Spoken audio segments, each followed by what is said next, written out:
Judgement का page है 185 paper book का, उसके पैरा 3 में प्रोसिक्यूशन स्टोरी है और FIR है जो initially full lordship exhibit T1 में जो घटना दिनांक है वो लॉर्डशिप 1/2/99 को बताई गई। ये घटना दिनांक है 26/1/99 को और 1/2/99 को फरवरी 99 में जा करके 7 दिन के बाद उसकी FIR दर्ज करा गई। सर्कमस्टेंशियल एविडेंस का है, फादर है ये प्रभु जिसने FIR दर्ज कराई है। एलिगेशन ये है कि अपीलांट सोनेराम और जसवंत इसके लड़के को नौकरी दिलाने के कह करके लेके गए थे और फिर लौट करके आकर के जसवंत ने एक चिट्ठी दी कि वो वहाँ राजी खुशी से है और उसके बाद फिर जब इसको 1-2 दिन में शक हुआ तो ये उनके पास गया। जाने के बाद इन्होंने कोई प्रॉपर जवाब नहीं दिया तब उसने फिर रिपोर्ट की है। नहीं जवाब नहीं, दोनों उसको ले गए बस ले गए। हाँ, रास्ते में रामविलास उतर गया। हाँ, तब उसको शक हुआ कि ये मिलाने नहीं ले जा रहा है, कुछ गड़बड़ है। कुछ गड़बड़ है। फिर जसवंत और उससे मिथिलेश दोनों से जो सवाल जवाब हुआ तब जसवंत ने बताया कि हमने मार दिया है और कुएं में लाश पड़ी है। जसवंत और मिथिलेश ने बताया कि हमने मार दिया और लाश में पड़ी है। और वो लाश फिर वहाँ पे फोटोग्राफर को लेके गया और लाश पाई गई तो उन्होंने खून आलूदा और सादा मट्टी इकट्ठा करी और फिर करके उनका चालान पेश किया है। इसमें लॉर्डशिप ये है कि लास्ट सीन की जो एविडेंस है 2 के खिलाफ है, लेकिन लास्ट की रिकवरी के संबंध में मिथिलेश और जसवंत के खिलाफ है। लेकिन मिथिलेश को लंदन ट्रायल कोर्ट ने एक्विटल किया। मिथिलेश को तो जो मिथिलेश के अगेंस्ट जो एविडेंस थी कि मिथिलेश से नहीं, मिथिलेश का एक्विटल से आपको हेल्प क्या मिल रही है? मेरा एक हेल्प ये मिली है लॉर्डशिप की, चूँकि जो शुरुआत मैडम आपकी अपील है क्या आगे एक्विटल ऑफ मिथिलेश? नहीं है। मिथिलेश से भी लास्ट की शनाख्ती हुई थी। लास्ट नहीं, जसवंत लेके नहीं गया था, वो तो रामविलास ले गया था ना। मिथिलेश लेके नहीं गया, ले जाने की एविडेंस में सोनीराम और जसवंत के खिलाफ। भाई ऐसा है, क्रोनोलॉजिकली देखो तो सारी बातें हरविलास ने करी है। हरविलास डिसीज है, सोनेराम ने करी है। सोनेराम ने प्रभु को बोला कि मैं तुम्हारे लड़के हरविलास को नौकरी दिलवा दूंगा। तो पहले इंस्टेंस में उसने 3 इंस्टॉलमेंट में 55,000 रुपये दिए, 60,000 की बातचीत हुई थी। फिर वो उसको लेके गया भोपाल रामविलास को, फिर वहाँ से स्टेशन से गायब हो गया वो, तो वो वापस आ गया। उसके 1-2 महीने बाद फिर सोनेराम गए घर में, उनका बात पक्की हो गई है और नौकरी हो जाएगी, साथ में भेज दो। तो फिर गया वो, फिर उन्होंने कहा भाई सोनेराम खबर नहीं आई रामविलास की, उन्होंने सब नौकरी कर रहा अच्छे से कर रहा है। तब उसको कुछ कोई एंग्जाइटी हुई, लड़के से मिले तो कम से कम। फिर रामविलास को बोला मुझे लेके चलो, रामविलास लेके गया उसको। सोनेराम उनसे सॉरी सोनेराम, अब सोनेराम रास्ते में उतर गए, वो जा करके सबलगढ़ पे उतर जाता है और फिर उसके बाद तो फिर वो दोबारा। अब ऐसी स्थिति में जो सोनेराम है इनका एक्टिव रोल रहा है शुरू से। इनका एक्टिव रोल रिगार्डिंग पैसा लेना, बिट्रे करना, फिर ले जाना, फिर झूठ बोलना और फिर बाप को ले जाना, रास्ते में उतर जाना। ये शो करता है कि there has been his conduct is vulnerable and therefore the inference is drawn that this person is the person responsible for death. नहीं, लॉर्डशिप इन्फ्लुएंस तो तब निकलेगा कि जब इसकी सारी सर्कमस्टेंस कंप्लीट होंगी। अभी एक सर्कमस्टेंस इसके अगेंस्ट एट दी मोस्ट मान भी ले जाए कि एक लास्ट सीन है जो लेके गया और इसने पैसे लिए, तो मर्डर इसी ने किया। अब वो पहला बताओ मेरे को जिसने जसवंत को छोड़ा है। नहीं, मिथिलेश को, सॉरी मिथिलेश को। हाँ, मिथिलेश तो था ही नहीं वहाँ पे। मिथिलेश के ऊपर एक्ट इतना है कि बस उसने बताया कि इसका जो हरविलास है इसका जूता यहाँ छुपा है, इतना एक्ट है। लेकिन मेन एक्ट सोनीराम का और जसवंत का है। जसवंत पत्र भी लिखता है, उसका जो एक्सपर्ट ओपिनियन है जसवंत के हाथ से लिखा हुआ पत्र है कि मैं राजी खुशी हूँ, ये जो उसके घर में भेजा गया था। और वो पत्र लिखा जसवंत ने लिखा है कि मैं राजी खुशी से बहुत अच्छे से नौकरी कर रहा हूँ, मेरी चिंता न करे। तो वो इसका जो पत्र है वो एक्सपर्ट ओपिनियन है कि वो उस जसवंत के हाथ से लिखा। वो पत्र कहाँ से प्राप्त हुआ? वो उसके घर से, जसवंत के, इसके हरविलास के। उसको लॉर्डशिप में वो प्रूव नहीं है, वो मैं बताऊँगा लॉर्डशिप कुछ है नहीं, लॉर्डशिप है, लॉर्डशिप है। फिर बाद में अल्टीमेटली लॉर्डशिप विल डिसाइड। पर चलिए आप आर्ग्यू करिए। लॉर्डशिप इसमें जो 3 लोगों को जो किया गया, तो इसमें एग्जिबिट P8 के द्वारा मिथिलेश से और जसवंत से लाश की शनाख्ती हुई और लाश वहाँ से रिकवर हुई। इसके साथ मिथिलेश से मेमोरेंडम पर से उसके जूते और एक जरी जो है वो भी जब्त हुई, जिसका एग्जिबिट P8 और P9 है। ये 2 मेमोरेंडम हुए जूते के संबंध में और जरी के संबंध में, वो भी, और जब्ती है एग्जिबिट P10, उससे वो जब्ती हुई। लेकिन लंदन ट्रायल कोर्ट ने यह कह दिया कि चूँकि इसके जो 2 गवाह हैं, गवाह नंबर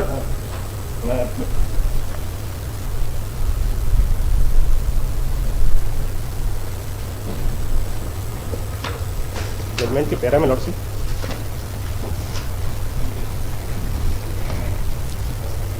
ये लॉर्डशिप पैरा 33 है और पेज पेपर बुक का है 202 पेज नंबर 33 जजमेंट का और पेज नंबर है 202। यदि ये सेम लॉजिक अप्लाई करेंगे तो फिर वो जसवंत को भी लाभ मिलेगा। 200 पेज नंबर 202। हाँ जजमेंट का पैरा 33 की लास्ट 2 4 6 8 लाइन है। ये लाइन वाइन मत पढ़ा करो, नहीं वो पूरा पैरा- कंक्लूजन है रीजन तो दिखाओ उसका। कंक्लूजन पैरा 33 पूरा पढ़ो। पूरा पढ़े। हाँ यस पार्ट यस क्यों थक जाओगे क्या? पार्डन थक जाओगे नहीं क्या? नहीं बिल्कुल नहीं थके। मैं तो टाइम ज़्यादा न लगे इसे। पैरा 33 जनवरी 26 जनवरी को शीघ्र उपरांत हरविलास की हत्या कर दी गई थी। उसकी लाश टेकरी गांव में चक्रेश के कुएं पर डाल दी गई थी और हत्या की साक्ष्य छुपाने का प्रयास किया गया था। अभियुक्त सोनेराम केलारस से फरार हो गया था। पुलिस ने 1 फरवरी 1999 को अभियुक्त जसवंत की रिपोर्ट दर्ज करने के बाद अपरेक्षा में लिया था।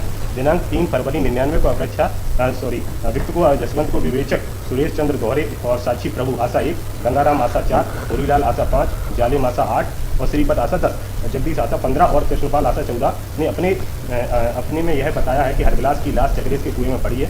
वहाँ पर पुलिस ने हरविलास की लाश बरामद और उसका पंचनामा बनाया। यद्यपि हरविलास की मृत्यु 5 दिन से अधिक समय हो गया है, लेकिन सुरेश गौरे आशा 18 ने स्पष्ट बताया कि कुएं के बाहर लाश की बदबू नहीं आ रही थी। उक्त साक्षीगण के कथन से यह प्रमाणित होता है कि अभियुक्त जसवंत ने ही पुलिस को सूचना देकर हरविलास को लाश के कुएं में बरामदगी कराई थी। यद्यपि सुरेश चंद्र गौरे ने यह बताया कि हरविलास की लाश की सूचना अभियुक्त मिथिलेश ने भी दी थी और मिथिलेश ने हरविलास के जूते और लकड़ी की जहरी जब्त कराई थी, लेकिन मिथिलेश से जब्ती की पुष्टि साक्षी मांगीलाल आशा 2 और गंगाराम आशा 4 ने नहीं की है। शेष साक्षीगण ने कुएं में लाश निकालते वक्त अभियुक्त मिथिलेश की उपस्थिति नहीं बताई है। ऐसी स्थिति में सुरेश चंद्र गौरे आशा 18 का अभियुक्त मिथिलेश के विरुद्ध दिया गया कथन संदेह की सीमा से होकर अविश्वसनीय है। तो सफिशिएंट नहीं है। रीजन दिया उसने? हाँ तो ये रीजन अब हमारे पे भी अप्लाई होता है? नहीं होता, क्योंकि आप तो अकम्पनी किए हो उसको प्रभु नहीं, को। वो उस सर्कमस्टेंस में हम अलग से आएंगे। अभी यहाँ पर लास्ट संबंध में एक सर्कमस्टेंस को देखेंगे, क्योंकि each and every circumstance has to be proved beyond reasonable doubt. देखिए ऐसा है, all these circumstances has to be on the ring of chain. We cannot hear you and we cannot visualize situation in part. नहीं The whole sequence has to be understood. A sequence started from the date you people before his father, and you continued to be with Soneram with the passage of time. Earlier also, later also, then your complicity is at large. नहीं For the simple reason, मतलब आपकी जो क्या बोलते हैं लिप्तता है उसमें कि जो चिट्ठी आप जिस कंटेक्स्ट में लिख रहे हो वो भी सब लॉर्ड से में प्रूव नहीं है, क्योंकि इसलिए प्रूव नहीं है। नहीं, वो प्रूव ना हुई हो, हाँ। लेकिन जो एविडेंस आई है साथ में, जो फादर की वो एविडेंस एविडेंस रिलायबल होनी चाहिए। जो सर्कमस्टेंस है is there any enmity with Soneram and Jaswant by of the Prabhu से कोई दुश्मनी है आपकी? नहीं सब भाई ऐसी कोई प्ली है क्या कि साहब हमें झूठा फंसाया गया है, हमारी की दुश्मनी चल रही है, काउंटर केस चल रहे हैं? नहीं तो आफ्टर ऑल किसी आदमी का लड़का अगर मरा है और उसने रीजंस बताए हैं, जो रीजंस समय के साथ प्रूव हो रहे हैं, आदमी गया है, उसको आपने नौकरी का प्रलोभन दिया, फिर रास्ते में छोड़ दिया उसको, फिर दोबारा गए उसके घर, फिर लेके गए उसको, और फिर झूठ बोला कि वो आदमी ठीक है, काम कर रहा है, और जिस चिट्ठी को जो स्टेटमेंट आया प्रभु का, वो that is in consonance with that letter जो आपने लिखा है, आपको पाया गया है, तो लेटर से कन्विक्शन आवश्यकता नहीं है। माफी चाहूंगा, प्रभु के स्टेटमेंट बहुत है। कंक्लूजन पे थोड़ा आएंगे कि उसका लेटर जब वो प्रूव नहीं होगा तो फिर वो एक चेन चली जाएगी, एक सर्कमस्टेंस चला जाएगा, फिर वो रिंग ऑफ चेन कंप्लीट नहीं होगी। तो बेनिफिट इनिशियल मैं नहीं बता पाऊंगा कि मोटिव क्या फाल्स इम्प्लीकेटेड का, लेकिन प्रोसिक्यूशन को initial burden on the prosecution has to prove his case beyond reasonable doubt. हमको वो चेन का लॉ समझा दो। नहीं सर, सर्कमस्टेंशियल एविडेंस में सरल विधि चंद साहब की लाइफ में आपकी विद्युता पे शक नहीं कर रहे हैं, नहीं, लेकिन जो आप बोल रहे हैं उसका सुप्रीम कोर्ट जजमेंट ऐसा दिखा दीजिए कि साहब arithmetically it has to be understood, मतलब 2 and 2 makes 4 वाली कहानी लगती है यहाँ पर। ऐसा नहीं है कि आप कुछ भी लिख दीजिए आप। भाई सर्कमस्टेंशियल एविडेंस क्या इनइलास्टिक है क्या? नहीं, इनइलास्टिक नहीं। जो कंसेप्ट है उसका मतलब क्या? You should reach to a logical conclusion in a given situation. केवल आपका काम है एज अ डिफेंस लॉयर, आप अपनी बात करिए, लेकिन you should do it at appellate stage which should be in conformity with the principles of law which is reiterated by Supreme Court और अदरवाइज सेटल्ड लॉ। उस कंटेक्स्ट में बताइए हमको। मतलब आप फैक्ट्स की बहस जो कर रहे हैं, फैक्ट समझ में आ गए हम लोगों को, अब हमें लॉ से समझा दो। तो लॉर्डशिप इसमें मैं कि अभी लॉर्डशिप मैं ये बताना चाह रहा हूँ कि जसवंत के संबंध में जो हमसे मेमो जब्ती थी, जब्ती एग्जिबिट 314 है। काइंडली सी लॉर्डशिप एग्जिबिट तो P14। जब्ती में क्या आया है और क्या चीज़ आप बताना चाह रहे हैं? मैं अभी यहाँ से शुरू कर रहा हूँ लॉर्डशिप कि जो लाश के संबंध में है, आप उसको, आप एक काम करिए, आप पूरा की अगर रेस्ट करेगा तो जो प्रभु का क्रॉस एग्जामिनेशन है, नहीं सब लॉर्डशिप, मैं प्रभु के यदि मैं वहाँ पर एक वहाँ सर्कमस्टेंस को यदि कहीं पे अगर नहीं, मिल जाए तो मिल जाए। मैं माफी चाहता हूँ, सर्कमस्टेंस लॉर्डशिप एक मान भी लें, यदि हम प्रूव नहीं कर पाए वो होगा लास्ट सीन, और बाकी जो सर्कमस्टेंस यदि वो चेन मैं वही कह रहा हूँ, मुझे आप मुझे लॉ में एजुकेट करिए, आप दिखाइए सुप्रीम कोर्ट जजमेंट, और ऐसे जजमेंट मत दिखाना जिसका कोई भी रेलेवेंस ना हो, नहीं सब केवल बहस करने के लिए, पॉइंट ऑफ बहस करने के लिए नहीं। वो भी दिखा ताकि हम अप्रिशिएट करें उसको। लॉर्डशिप कौन सा केस लॉ है? ये लॉर्डशिप है 2017 volume 14 SSC 2017 volume 14 SSC page number 359। हाँ, निकालो भाई इसको जैसा।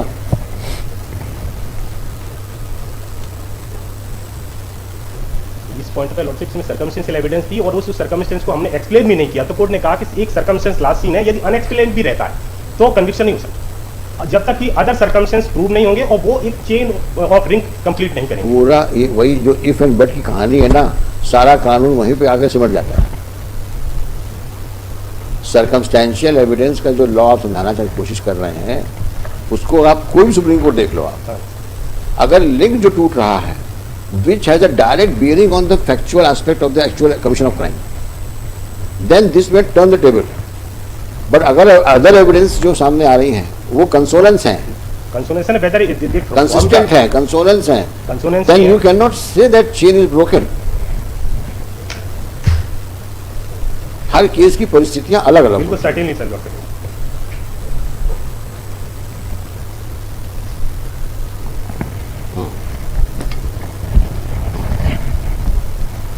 दिखाइए 2017 वॉल्यूम 14 पेज 359। क्या फैक्ट्स थे? पहले फैक्ट्स पढ़े जाएं इसके। लॉर्डशिप इसमें पैरा नंबर 2 है, appellant 1 and 2 Jit Kakati work as assistant manager Ghotna tea estates at the relevant time. Appellant number 3 was working as a welfare officer of Sangusa tea estate and the appellant number 4 was working as the assistant manager Govindapur tea estate. Both the Gutana and Sangusha tea estate were under the same management. Jit Kakti and the Arjun Kumar Sharma, the first appellant, were living in Bangla number 17 in Gutana tea estates. Jit Kakti was staying in one part of the district's Bangla situated at Sangushwa tea estate when he was working as an assistant manager Sangushwa tea estates prior to his transfer at Gotana tea estates. Even after his transfer and allotment of the Bangla number 17 at Gotanga tea estates, Jit Ketwani was still in occupation of the director Bangla at Sangushwa tea estates. Rekha Datta was residing in the house situated near the director's Bangla at Sangushwa tea estates. Jit's Koktani developed intimacy with the Rekha Datta on 27/12/1992. Rekha Datta went inside the director's Bangla of Sangushwa tea estates to fetch water. Jit Koktani called her inside and Bangla, and Rekha Datta stayed in the Bangla for a considerable period of time.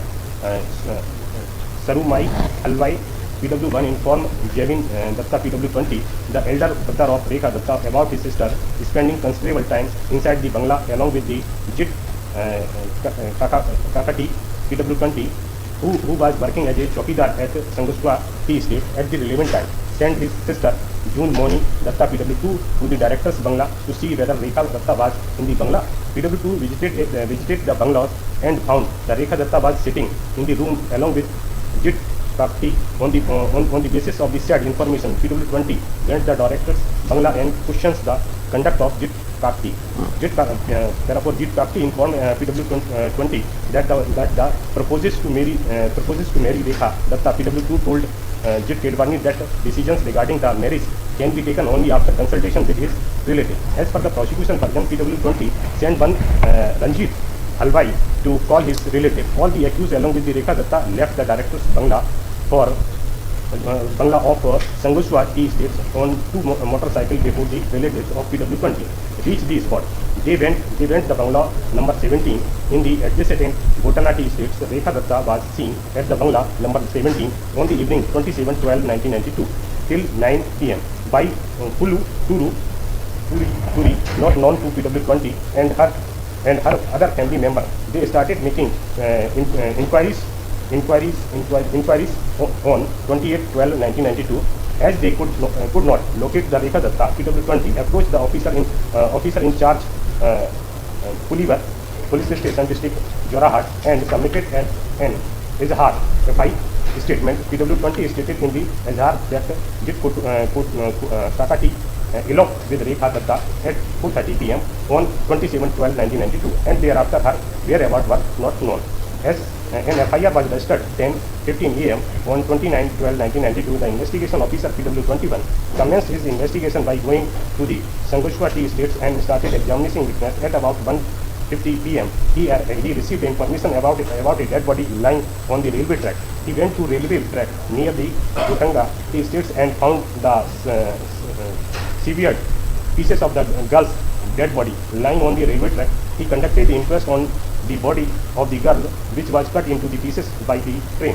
The body parts were found lying scattered within 14 feet area of the railway track. The head and the left leg were not found with the other part of the body. The right leg was cut into pieces, found thigh to knee. The leg was almost severed, but for the strand of skin. The left hand was broken but attached to the body. The left leg was missing. The body was identified by PW20 to be that of Rekha Datta on the basis of the clothes that she was wearing. The appellant and Jit Karti voluntarily surrendered before the police pursuant to a. अभी तो हो गया, अब आप इसमें आइए. ये रेखा दत्ता जो नहीं चलिए, देखा था कि बॉडी नहीं होगी वो तो. अब इसमें लॉर्डशिप जो पैरा देखिए, ये पर एक चीज क्लियर करिए, जो बंगलो नंबर 17 है, ये the different bungalow then the bungalow occupied by Jit Kakati. नहीं, अंजन शर्मा का की अपील थी. अंजन कुमार शर्मा. मैं क्या पूछा वहाँ से, जो बंगलो नंबर 17 है, वो किसके, कौन ऑक्यूपाई किया था उसको?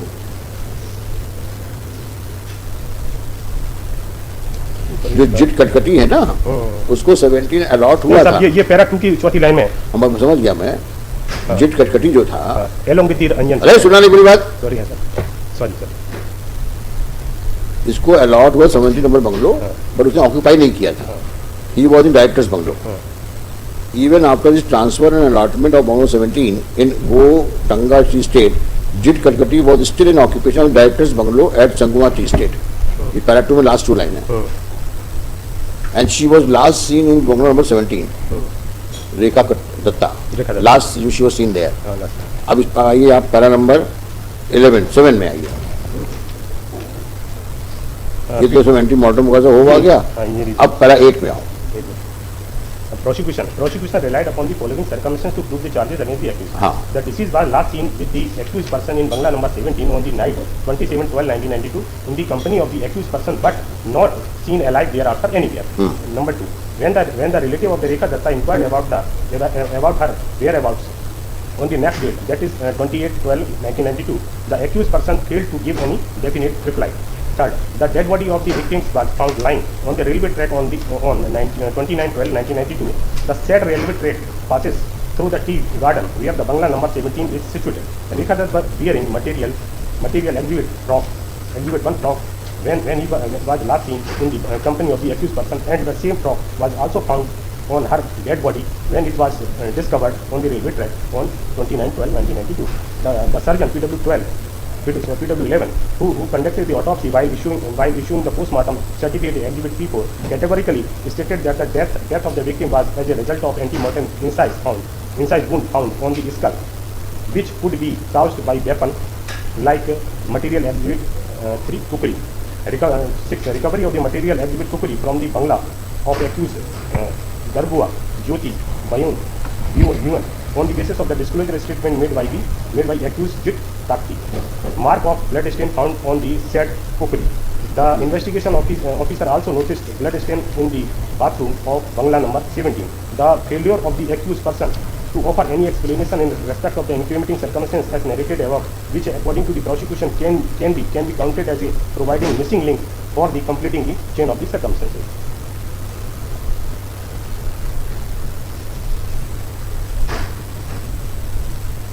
Jit Katkati was acquitted. by the trial court, and the same was confirmed by the High Court.